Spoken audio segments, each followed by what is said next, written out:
Welcome to the Manufacturing Masters Podcast with your host, Allison DeFord.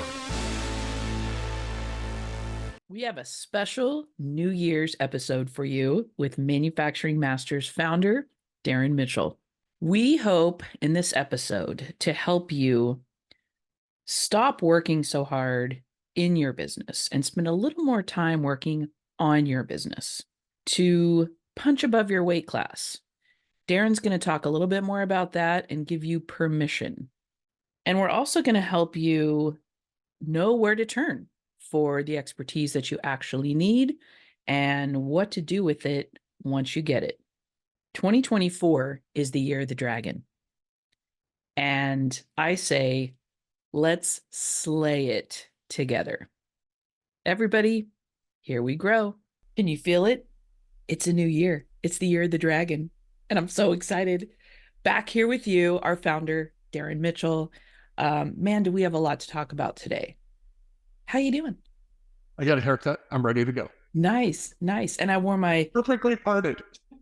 It's beautiful. Nice. Well, you've been busy and I've been busy, and we've been interviewing a lot of our experts this last year on the podcast. We launched the podcast, so I'm really excited about that. It's doing really well. And this is made for you listening, right? This is made for manufacturers. And so Darrin and I thought today would be a wonderful time to do a brief 2023 recap. I think it's important to think about wins, losses, ahas, and fixes so that you can make some progress in the new year, right? You can do something different instead of maybe like chasing your tail, which I think we've seen a lot of manufacturers do this year, and expecting different results. So we'll be talking about that. What are we looking forward to this year? And then we're going to talk about how to slay the dragon, right? 2024 is the year of the dragon. So how are we going to slay that as manufacturers? And I'm going to lean on Darrin here because he's got a lot of insight. He talks to a lot of you every single day and works with manufacturing organizations and associations, and really has his finger on the pulse of what's important. And I think where manufacturers can, opportunities, right, for them to thrive. So tell me, for you, what was a big aha or lesson learned in 2023? That's a good one. The big thing that I'm going to take out of 2023 going forward, if I could sum it up in a word for this year, would be reach. And instead of getting caught up of being busy, which we're all guilty of, and being reactionary, the phone call comes in, either there's an opportunity or a challenge, and you respond to that, is actively setting aside time for reach. And by that, I mean, I'm still a salesman and a marketing person at heart, is ensuring that you keep many irons in many fires, because some of those sales opportunities have long lead times.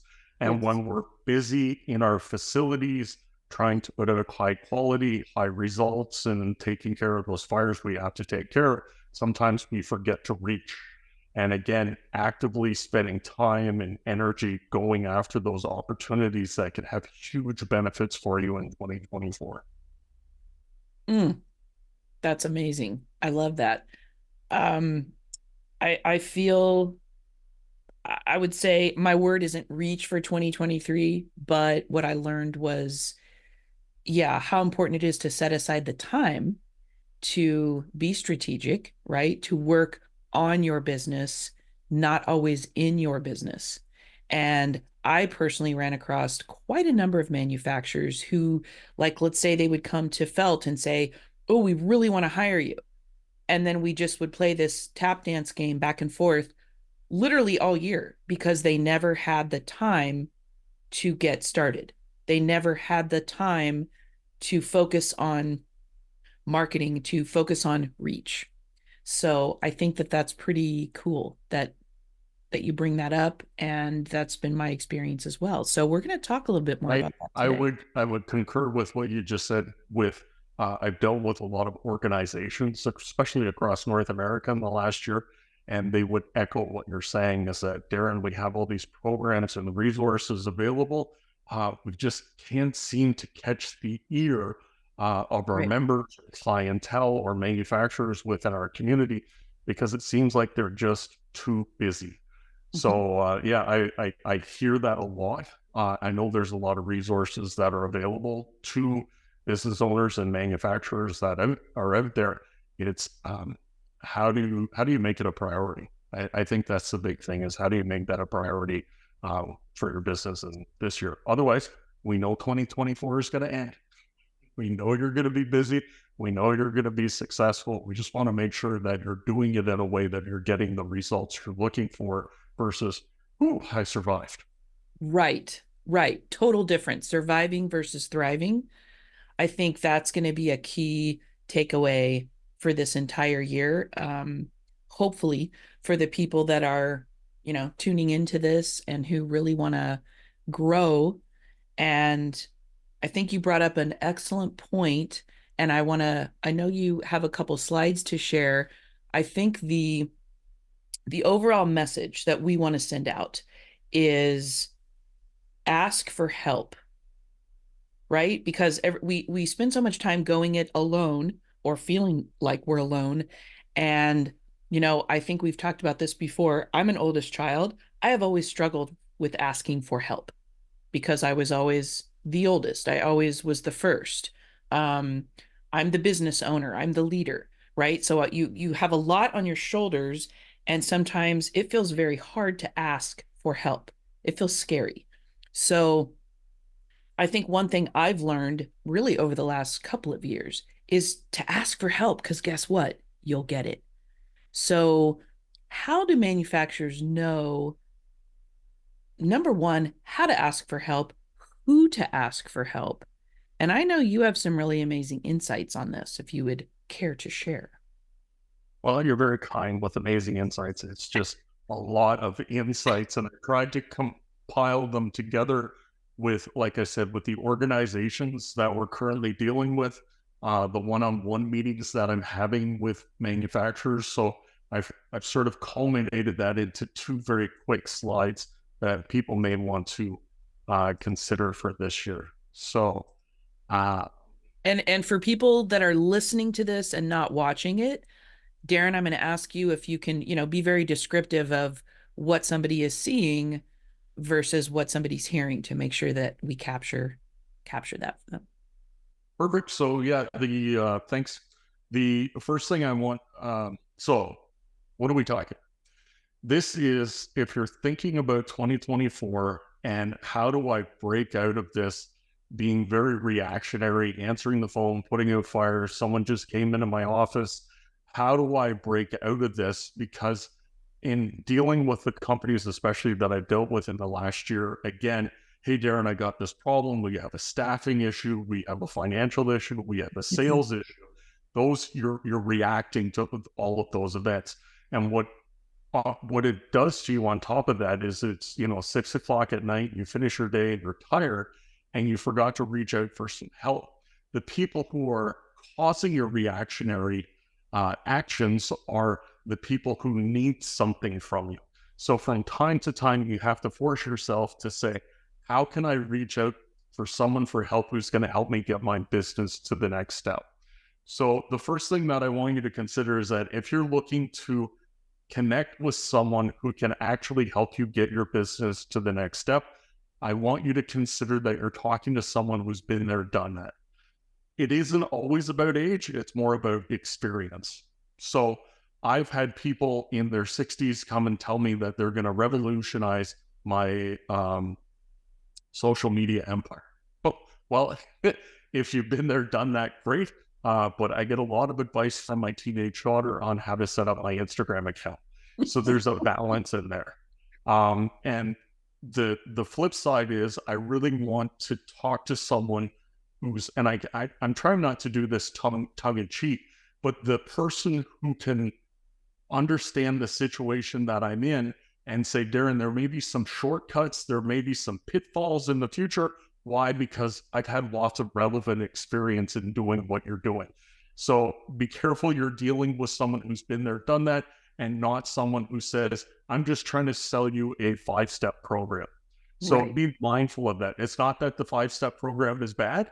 It's just really making sure that you're dealing with someone who's been through this before. And again, I've had lots of experiences where I've hired people and I thought, oh my God, you have no idea what we're into right now. So I think that's very important. Secondly, I try and do this myself, but you really want to make sure that you're dealing with someone who's generous with their time. There's a lot of really skilled people that have depth out there who are generous with their time, who are willing to share that wisdom. But there are a few people out there who are saying, my time's worth $10,000 a day. When I start hearing that, it's probably true. But when I start hearing things like that, when I'm dealing with people I'm reaching out to, it sounds like you're more interested in you than more interested in me. So that's one of the things that I'm very careful of when I'm looking to someone to reach out for help who may be able to get me to the next spot. And I've kind of touched on this with the first two, is this individual should have the wisdom to understand where you're at and what the next step or steps could be for you. And I think that's incredibly important. So especially, in technology, pretty much everything, but really good and easy examples in things like financial and technology and engineering. Sometimes I've hired people who speak at this level and I end up going, oh yeah, for sure. But I have no idea what you're saying. So someone who has the ability to say, we understand where you're at. There is, yes, lots of steps we could get to, but we just want to see you get to the next step. That's a really good person for you to be associated with when you're thinking in 2024, who do I ask for help? And if you look at those three things, they've been there, done that, they're generous with their time, and they have the wisdom to meet you where you're at. That is someone that you want to approach who could potentially be giving you that advice for 2024. Oh, and where's my previous slide? There's really good example. Chris Nadeau from North Carolina. He's a logistics person from, I think 20 some years experience in the U.S. military. He has over 300 customers in the manufacturing sector that he negotiates freight deals for them. That's probably a person I want to have a conversation with about freight and logistics. Again, been there, done that, who can share when necessary all of the pitfalls and the ins and outs of that Sherpa that you're looking for to get to the next step. And then I just threw in a picture of Don Truel here. When you're reaching out to that expert, there's a very specific recipe, and I've even put some of myself in here of things that have upset me. That's a polite way of putting it. When people even reach out to me and ask me for help. So when you're reaching out to someone to ask for help, you have to be very specific in the help you're looking for. And they may say to you, I know it looks like I'm that person, but I can actually refer you to someone who's better than me. So that's very important. And again, this goes back to being a generous person.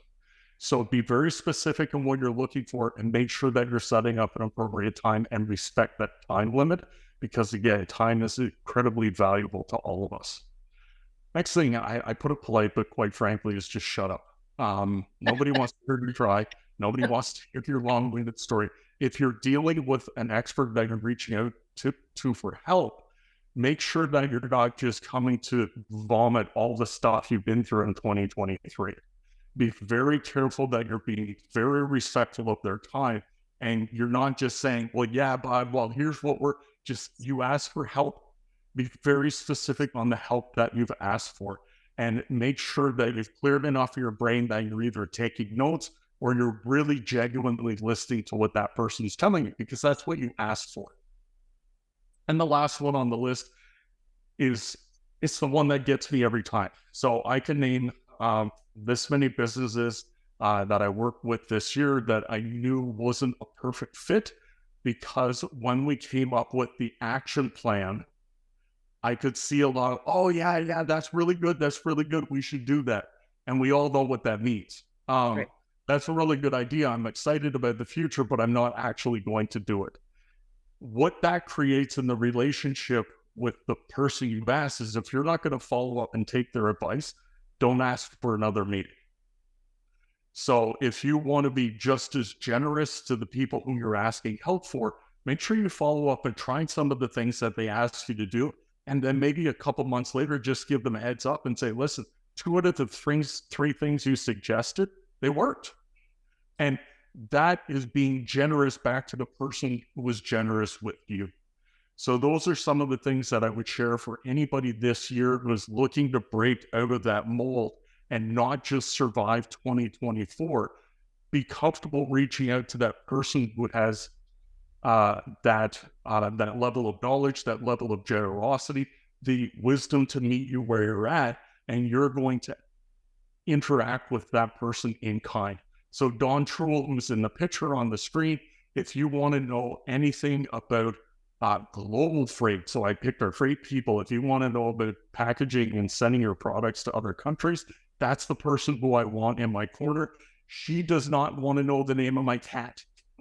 She will very specifically say, Simba, here's what we're going to do. Because Darrin, you don't want $1 million of your product turned around at the border, especially if it's a perishable item. And me going, yes, ma'am. And again, those are the people who, if you want to break out of that mold and just not get through 2024, those are some of the people that the qualities of those people that you should be looking for, and the way you interact with those people. And I'm pretty proud to say that we now have 135 of those people on Manufacturing Masters, who every single one has told me, Darrin, if anybody just wants to give me a phone call, I'll gladly give 45 minutes.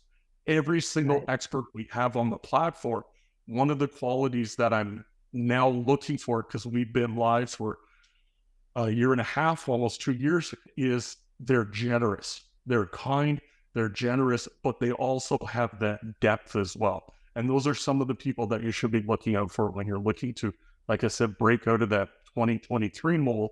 So when you end 2024, you're going, hey, you know what? This feels like we got from here to here. That feels pretty good. Exactly. Well, and I talk about that a lot with, I talk about my super friends. We talk about how we want to feel. And I would venture to guess that most people listening have never stopped to even think about that when they approach a new year.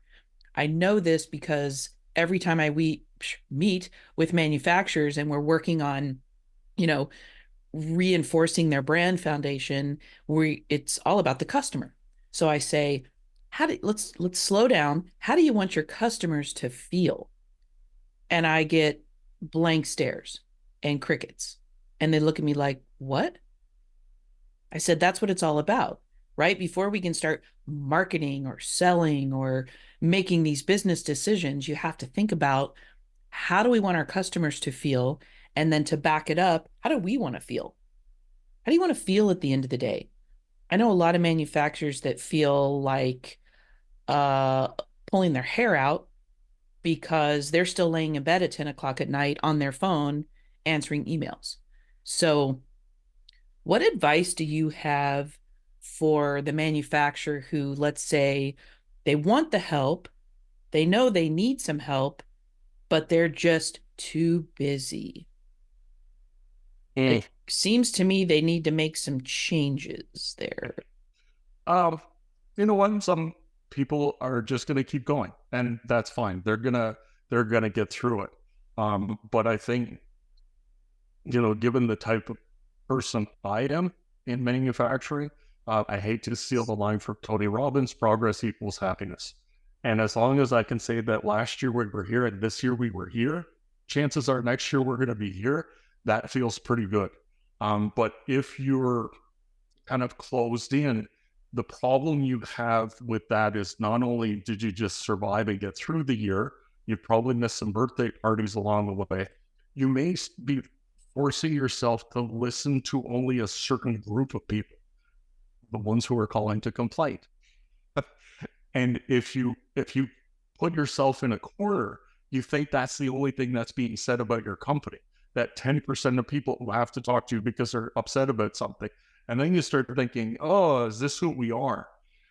So I think all the time myself, I always force myself to get out of the office, go and meet with customers, go and meet with other experts. And I even love meeting with my competitors and saying, listen, how can we do things differently? How can we think about things differently? Why do we do things a certain way? But I know if I only listen to, those 10% of the customers who call you all the time to complain, you feel kind of shitty at the end of the day. So you have to force yourself to get beyond those conversations and say, no, the other 90% are very happy. And there's probably a whole new category. We haven't even introduced ourselves yet. And I think that's pretty important. It's, again, I keep thinking about breaking out of that mold of 2023. So if you want to get to here in 2024, you just have to have more and better conversations with people you may not have been having yet. They could be existing customers. They could be customers you haven't even talked to. But like I said, if you don't, the alternative is you go, well, we survived. Mm-hmm. Wow, that's sad. That's lackluster and not healthy. I mean, on so many levels. And I think we've all fallen prey to that. And that's what we're trying to help you listening or watching this. We want to help you get beyond that, right? To move beyond. As you always say, Darrin, punch above your weight class, which is a whole nother episode. But I love that philosophy, right?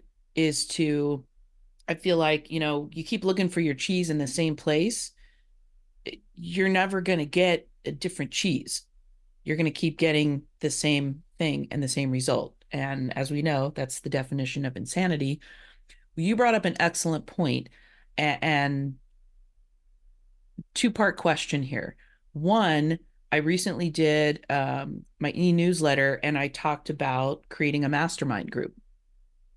So what I have found is that a lot of people, they go to Vistage, which is fantastic. It's a wonderful organization. People get a lot out of it. I used to be a member. I'm a fan. Yeah.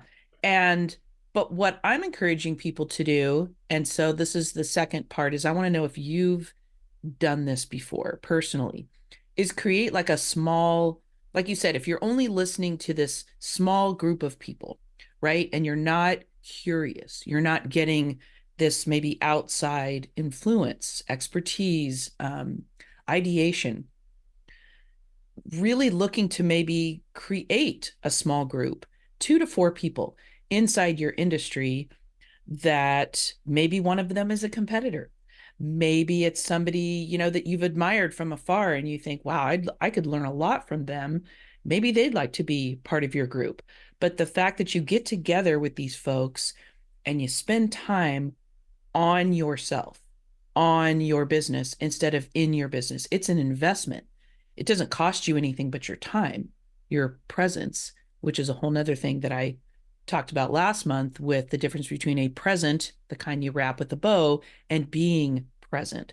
And I feel like having like a mastermind group really forces you to be present and work on yourself and your business. So my question is, and I don't know the answer to this, have you ever done something like that outside of Vistage or a group like that where you have, right, the sounding board, people that will hold you accountable and say, Darrin, what the fuck? Like, you're still doing the same thing you were doing, the same thing you were doing last year. Why? What are you doing? Get out of your own way, man. Yeah, there's a few really good organizations like this who have, some of them call them strategic interest groups where the senior leadership gets together. So there's different classes. So you have the CEO group, there's a production group. So I got to sit in a lot of the business owners and leaders group. And I have to tell you, when it came time to holding me accountable, it was fun to hold everybody else accountable. Uh-huh. So then, oh my God, they're going to crush me. And their wealth of knowledge, like climbing through my financial statements and saying, Darrin, cut the bullshit. Mm-hmm. I can't fool you guys. No. Mm-hmm. Yeah, extremely helpful. And I think, even having options like this online now, especially for the time commitment. Yep. So my group was a 3-hour drive one way. Oh, wow. Yeah. In a snowstorm, figure that. So I think having opportunities to do it online, because we're getting more comfortable with online, having that opportunity in the future is a blessing for a lot of business leaders and operational people who are out there who are willing to share. But yeah, there's a few of those that are out there, and I think a lot more are going to be done online as well. But it's just good to know sometimes that you're not alone. Yes. Yes. And I think, like you said, it's really hard to have somebody like recently. Again, I met with the Super Friends, also agency owners like myself. We meet every year for the last 10 years and we plan, right, for the year ahead. And we did a spot analysis on each other. And so we did strengths, problems, opportunities, threats for each person. And we read them out loud. And it's so great when you go, oh, yeah, what strengths do I think I have? So I write them all down. And then we get to problems. And it was like, yeah, I know what my problems are. And then they would tell me what they think my problems are. And it was like, it's a reality check because I think what I've learned from it, and I want to encourage you listening or watching this, give this a try. Like, do a spot analysis with someone you trust, right? Or this mastermind group that you put together, or a competitor that you're close with, and really listen. And don't put up a wall. Oops, don't put up a wall. Don't feel defensive, but it's powerful. And I can honestly say I have course corrected based on a couple of problems or weaknesses that have been pointed out from my peers. And so this year when we did it, it was a lot easier because we've already done it before. So I was kind of like, bring it on. I want to hear what you think.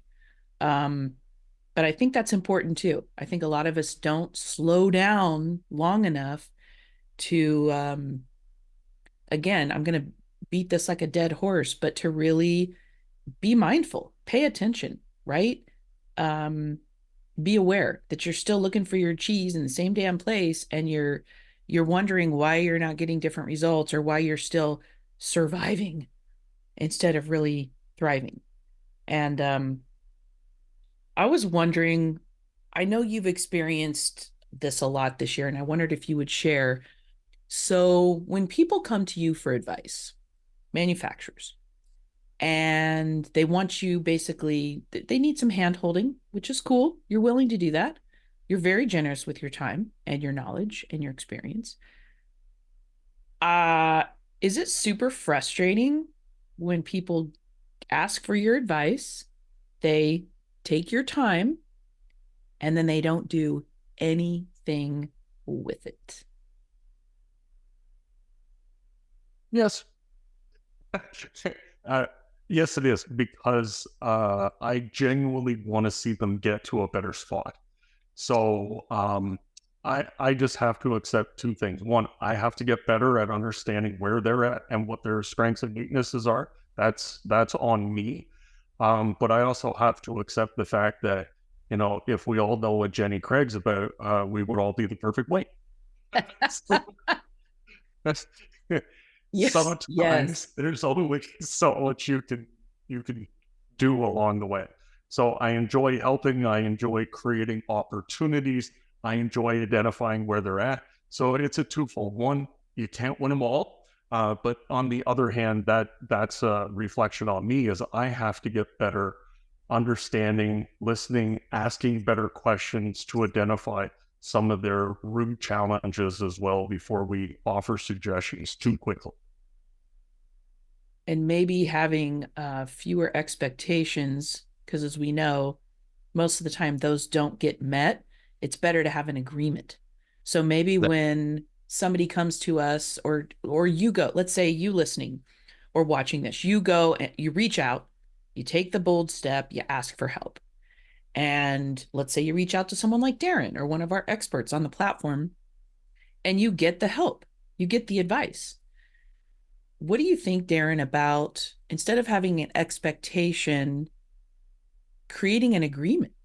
Like if that person reaches out to you and says, I'm looking to do this, I need your help.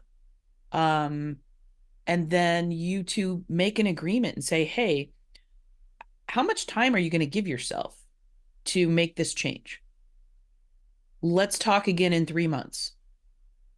We're going to agree to meet again in 3 months. We're going to agree you're going to do this one of three things. Like, I don't know, is this a dumb idea? Like to create an agreement with each other? To chart it out. It's a good one you're getting my gears going because I'm thinking about all the meetings I especially had in the last couple of months is maybe that's a better way to manage expectations at the beginning. Because one of the questions I'll ask them is, what are you prepared to stop doing today? And most people that stops them in the tracks and I can't stop it. Well, then you're going to keep, but I think mine was more negative and yours is more positive, is to create that agreement and say, what do we both agree to do out of this relationship so that a month from now, we don't have an awkward conversation because one of us hasn't done what they're supposed to do. Yes, I love that. And what I learned about expectations versus agreements from a business coach that I had is that when two people make an agreement, you're both doing this. And so that means I have committed to something, you have committed to it. The likelihood of it actually happening goes way up versus I have an expectation, but I haven't shared it with you. So that probably means that I'm going to be let down. And I'm so glad that you said what you just did, because I had this in my list of things that people can do in 2024 to really slay the year. And that's, what are you willing to let go of that's no longer serving you? And I think that's a big one. It's something I've learned. And is that something that you've experienced yourself or would encourage other manufacturers to think about and adopt? Yes. There's only so much time in the day. So if you're willing to reprioritize, then that means you have to give something else up. You have to assign it to someone else. You just have to let it burn. Whatever it is, if you're going to free up that time to do something else, you have to let something go. And most people will go, yeah, but. Yeah, but. That's still not a yes. That's a no. Well, and let me ask you, because you have run a successful manufacturing business and have many, many years and of experience. We both know it's really hard to delegate. At least it is for me. Maybe it's not for you. Did you find that you made an assessment? You said, God, I got to let go of this thing or this thing. And it was difficult to hand it off to Joe or Sally or whoever. Was it hard for you? And if it was, how did you overcome it?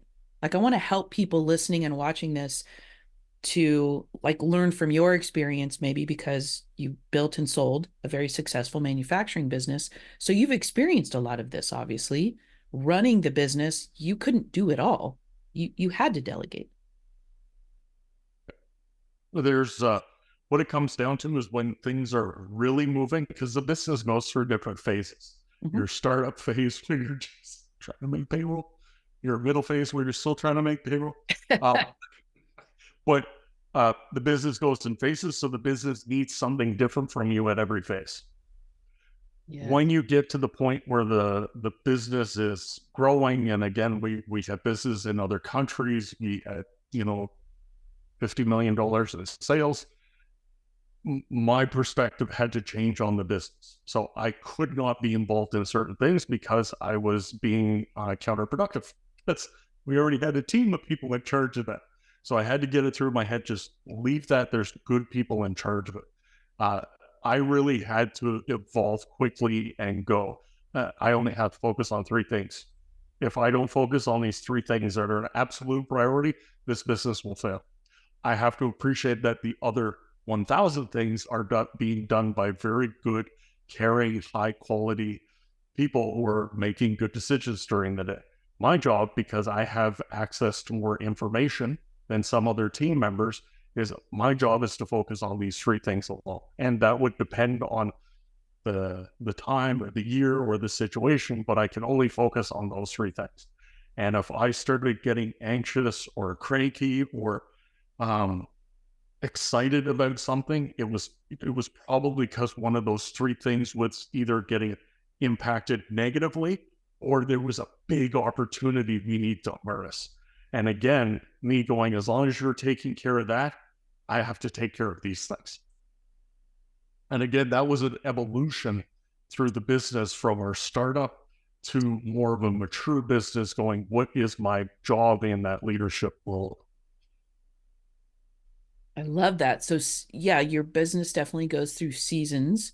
And I think you do too as a leader, and recognizing when it's time to adapt, right? To let go of some things that aren't working, to maybe adopt something new that you were afraid to try or afraid to add. And then I think this goes along with the asking for help, that curiosity, right? Never losing that curiosity. And you mentioned something earlier, and I want to touch back on it. And I honestly can't remember if we were talking about this at the beginning or prior to recording this episode. So you can tell me. You were talking about, and help me out here, but I think this is important.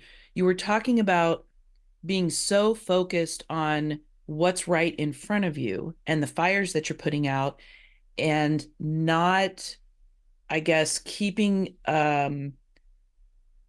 staying aware of these outlying opportunities. Like you were mentioning that, the sales cycle can be lengthy. And so while if you're too focused on something, let's say a handful of things that you're expecting to happen but they're going to take a while, and you maybe neglect to look beyond and focus on some of these other potential opportunities. I don't even know, is that what we were talking about? Because it really stood out to me, and I wanted to go back to that. Yeah, a lot of the organizations that I deal with across North America are sharing the same thing with me, Darrin. We have all these resources, we have all these tools, we have all these programs, but sometimes it's like pulling teeth to get people to come out. So again, it's not always a home run. It's not always for you. But if you have your blinders on and you're only worried about that has to be on the loading dock by 4:00 today, you're going to miss those opportunities. And again, there are good people out there willing to help. That one program that you attended, you may go, oh my goodness, that was not for me. But you may have met someone in that training program who could be your potential business partner in the future. That's keeping when I was talking about reach and keeping your head up, those are where you're going to find those opportunities. And is it important to get your promise to the loading dock by 4:00? Yes, but you're never going to see those other opportunities if that is your only focus. Exactly. That is so important. And as we're wrapping this up, because there's so many other things that we could share, and I think I'll save those for future episodes. Is there anything you want to leave people with in preparing for this new year, that maybe a question I did not ask you or something we didn't cover yet?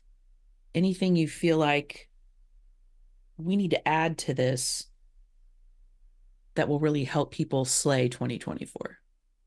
I'm going to steal what you mentioned before about punching above your weight class. Thinking back to some of the meetings that I've had in the last year, there comes to a point in the meeting where the voices get lowered a bit, and someone in front of me will say, but Darrin, are we allowed to tell people this? Like, I love that. Don't. Who will? Well, right. I'm an engineer. And you guys make amazing products. Why aren't you telling people? And I don't mean your typical view of what marketing is. Mm-hmm. You have to tell people how amazing you are. And only if you're willing to follow up and deliver do you get to keep saying that? But as long as you keep saying it and delivering, it keeps doing this with your business. And just thinking about, I'm pointing to the other side of the room where our boardroom table is, but I'm thinking about this year, how many meetings that I had. Someone will quietly, halfway through the day, go, are we allowed to talk? I don't know. I absolve you. If you're looking for permission, who are you waiting for? So, but yeah, there is that moment. So the catch is, if you know you can deliver, you have to tell people. If you know you can't deliver, shut up. You shouldn't be a business. But if you know you can deliver in 2024, punch above your weight class and tell the world, because someone out there is waiting for your solution, and it's okay to tell them. Wow. Well, what a great thought to end on. That's powerful. And I know we're going to do a future episode here in the next couple of months and get more into detail about punching above your weight class, because there's a whole lot to unpack there. I just want to say thank you to you. You're a very humble man, and I don't want to embarrass you, but I really do want to thank you for what you've brought to the manufacturing community, both as an owner and as an entrepreneur. And this platform has just, there's nothing else like it. And I'm very grateful to be part of its inception, helping you bring it to life. I'm grateful to be an expert on the platform and to do this podcast. And I have to tell you, the people, the experts on this platform that I get to interview and bring to manufacturers, right? I get to share their stories. It has really opened up my world. I knew we had all these experts, but when you start talking to them, you're like, oh, these are the best of the best. So hats off to you. Hats off to you for having this crazy idea, the Netflix for manufacturing, and for building it, for taking a risk. I appreciate the comment that you gave me on making an agreement. I think that's a good idea. I'm going to try it the next time. Good. Well, that'll be in January. But I could share with you one of the nicest things that happened to me in the last month is somebody, a business leader who belongs to Manufacturing Masters said, can we have a Zoom meeting? And I went, sure, yes, I love this. Just tell me where you're at. What's going on in the business? Well, we have 2 locations. We have 250 employees. Morale is down because we took over another location. We think we may even be heading towards legal issues. And I went, oh, okay. I understand. So I just said, you talk, I want to listen. That's all I want. So in the end, I was able to say, here's an expert, and here's an expert. Each one has a very unique skill set, depending on what you just told me, because there's a continuum of things you could access help with. But here's 3 experts, and by the way, here's some of their videos, and they're willing to talk to you at any moment. So for me, that was pretty much my highlight of that type of activity for 2023, because those were great moments. And again, I'm just happy that we could bring the best. I don't think I'm that good. I know I'm associating with the best. So that's what makes me very happy, is we can help diagnose some of those challenges and make sure that we're getting the right doctors in front of the patient, so to speak. Yes. Yes. Well, there's going to be a whole lot more coming this year. And I know Darrin and I want to thank you listening. Thank you who follow this podcast and who are manufacturing every day. Thank you for taking a little time to invest in yourself and your business today by tuning into this. And I would like to make an agreement with you listening, and you can DM me to agree back or not. I want to see if we can set an intention and make an agreement that you will at least ask for help this year one time, right? Like, step out of your comfort zone, ask somebody for help, and take a leap and take their advice, right? Just try one thing. And I guarantee you it will be transformative. And I want to hear, Darrin and I always want to hear from you. So, feel free to DM us on LinkedIn or leave a comment on any of the platforms where the podcast streams. We're here for you, and we make this for you. So we just want to let you know that you matter, and we think that what you're doing is important. So keep manufacturing. We need you, and we look forward to next time. Thanks to you, Allison. Bye, everybody. If you're not already, subscribe to the Manufacturing Masters podcast on Apple Music or Spotify. And for a deeper dive, head on over to manufacturing-masters.com. It's everything they never taught you in school.